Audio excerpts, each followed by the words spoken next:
ദേവൂട്ടിക്കൊപ്പം വരികയാണ് അമ്മേ മൂകാംബികെ. ഇന്നു മുതൽ എല്ലാ ദിവസവും രാത്രി 8:30 നമ്മുടെ സ്വന്തം സൂര്യ ടിവിയിൽ. എല്ലാം ഒരു സ്വപ്നം പോലെയായിരുന്നു. അമ്മ തന്ന സൗഭാഗ്യങ്ങളെല്ലാം ആരോ തിരിച്ചെടുത്തു. അമ്മേ ദേവി, ഇന്ന് ഞാൻ ഒന്നുമില്ലാത്തവനാണ്. എല്ലാം ഏതൊക്കെയോ വഴികളിൽ പോയി. ഉണ്ടായിരുന്നതെല്ലാം നഷ്ടപ്പെട്ടവനാണ് ഞാൻ. മറ്റു വഴികൾ ഒന്നും കാണുന്നില്ല. ഒരു വഴി തുറന്ന് എന്നെ രക്ഷിക്കണേ ദേവി. അമ്മേ മൂകാംബികേ, ദേവി മൂകാംബികേ, കാത്ത് രക്ഷിക്കണേ.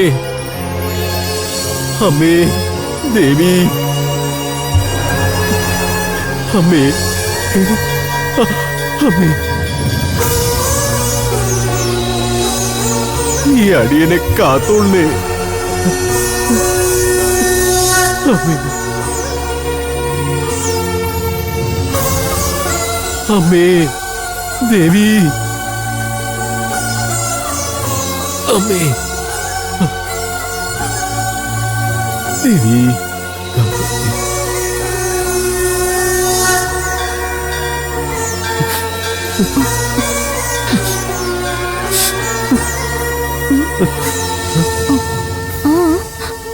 ഒന്നും പറയണ്ട കുട്ടി, ഞാനൊരു ഭാഗ്യം കെട്ടവനാ. ഒരുപാട് ബിസിനസ്സുകൾ നടത്തി, ഒന്നും പച്ച പിടിച്ചില്ല. കയ്യിലിരുന്നതും പോയി, കടം വാങ്ങിയതും പോയി, പലിശ കയറി വീടും പറമ്പും പോയി. എല്ലാം നശിച്ച് റോഡിലിറങ്ങും മുൻപ് അമ്മയുടെ മുൻപിൽ വന്ന് സമസ്താപരാധങ്ങളും പറഞ്ഞ് പരിഹാരം തേടാൻ വേണ്ടി വന്നതാണ് കുട്ടി.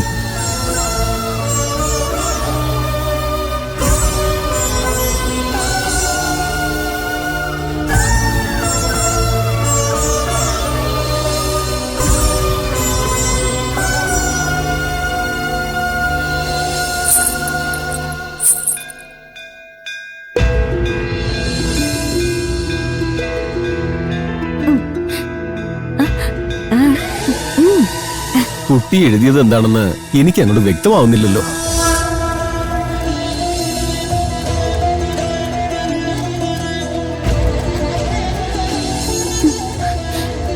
അമ്മേ ദേവി, അമ്മയിൽ ആശ്രയം കണ്ടെത്തി അമ്മയുടെ അനുഗ്രഹത്തിനായിട്ട് വന്ന ആളാണ്. എല്ലാം നഷ്ടപ്പെട്ടിട്ടും അമ്മയുടെ അനുഗ്രഹത്തിൽ പ്രതീക്ഷ അർപ്പിക്കുകയാണ്. ദാരിദ്ര്യ ദുഃഖങ്ങൾ അകറ്റി ഐശ്വര്യം തരുന്ന കനകധാര സ്തോത്രം അയാൾക്ക് നൽകണേ. അത് ജപിച്ച് ദാരിദ്ര്യ ദുഃഖം അകറ്റാനാകണേ ദേവി.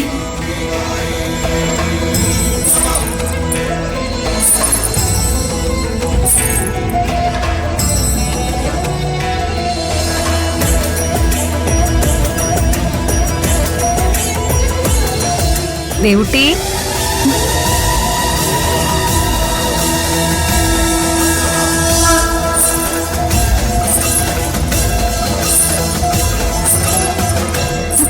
എന്തേ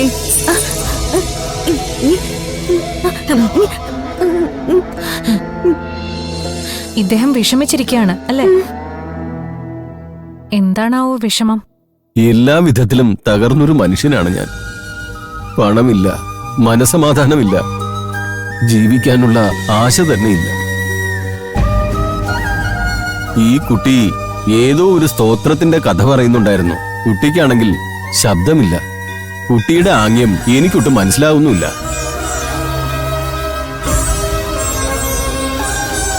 ദേവുട്ടി കനകധാര സ്തോത്രത്തെക്കുറിച്ചാണോ പറയാൻ ശ്രമിച്ചത്? അതിവിശിഷ്ടമായ സ്തോത്രമാണ് കനകധാര സ്തോത്രം. ശങ്കരാചാര്യ സ്വാമികൾ രചിച്ച കൃതിയാണത്. അതിവിശിഷ്ടമായ ആ കൃതി ജപിച്ചാൽ കഷ്ടപ്പാടുകൾ പാടെ മാറിക്കിട്ടും, ദാരിദ്ര്യ ദുഃഖമൊഴിയും. ജീവിതമാർഗങ്ങൾ അടഞ്ഞു വഴിമുട്ടി നിൽക്കുന്നവർക്ക് പുതിയ വഴികൾ തുറന്നു കിട്ടും. ഇവിടെ വന്ന് പലരും ഈ കൃതി ആലപിക്കാറുണ്ട്. നിങ്ങളും അതുപോലെ കനകധാര സ്തോത്രം ആലപിക്കുകയാണെങ്കിൽ നിങ്ങളുടെ പ്രയാസങ്ങളും ദേവി പരിഹരിക്കും എന്നാണ് ദേവൂട്ടി പറഞ്ഞത്. ഈ സ്തോത്രത്തിന് എന്താ അങ്ങനെ ഒരു മേന്മ? അതെന്തുകൊണ്ടാണ്? അതിനു പിന്നിലൊരു കഥയുണ്ട്. പണ്ട് ഋഷിമാരും സന്യാസിമാരും ഭിക്ഷാന്തേഹികളായി നാടായ നാടൊക്കെ അലഞ്ഞൊരു കാലം ഉണ്ടായിരുന്നു. ഭിക്ഷാടനം സന്യാസിമാർക്കൊരു നിത്യാചരണമായിരുന്നു. എല്ലാ ദിവസവും അവർ ഭിക്ഷയ്ക്കിറങ്ങും. ഈ സന്യാസിമാർക്ക് ഭിക്ഷ കൊടുക്കുന്നത് ഒരു പുണ്യകർമ്മമായിട്ടാണ് കരുതിയിരുന്നത്.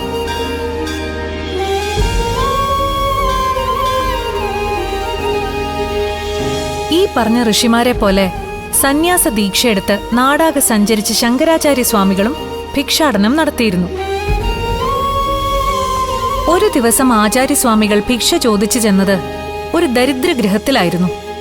അവർക്ക് ഭിക്ഷ കൊടുക്കാൻ പോയിട്ട് ഭക്ഷണത്തിന് പോലും വകയില്ലാത്തൊരു ഗൃഹം.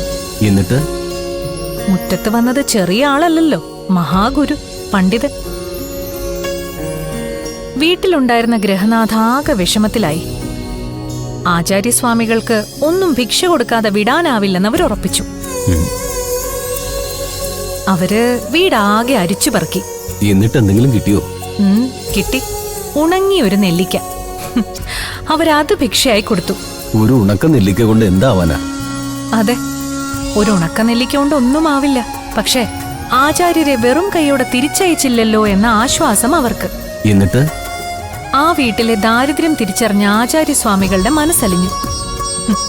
അദ്ദേഹം അവിടെ വെച്ച് തന്നെ ഒരു കീർത്തനം രചിച്ച് ആലപിച്ചു.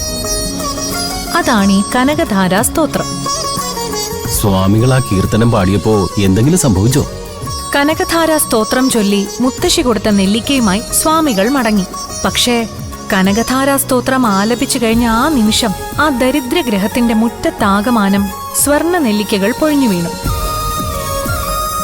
അമ്മേ ദേവി, ഈ സ്തോത്രം ചൊല്ലി പ്രാർത്ഥിച്ചാൽ നമുക്കും അത്തരം അനുഭവങ്ങൾ ഉണ്ടാവുമോ?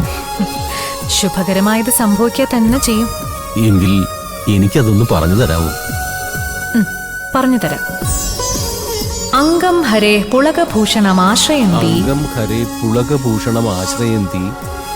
പുളകഭൂഷണമാശ്രയന്തി. പുളകഭൂഷണമാശ്രയന്തി. ഭൃംഗാംഗനേവ മുകുളാഭരണം തമാലം അംഗീകൃതാഖില വിഭൂതിരപാംഗലീല മാംഗല്യദാസ്തു മമ മംഗളദേവതായാഃ. അംഗം ഹരേ പുലകഭൂഷണമാശ്രയന്തി ഭൃംഗാംഗനേവ മുകുലാഭരണം തമാലം അംഗീകൃതാഖില വിഭൂതിരപാംഗലീലാ മാംഗല്യദാസ്തു മമ മംഗളദേവതായാഃ.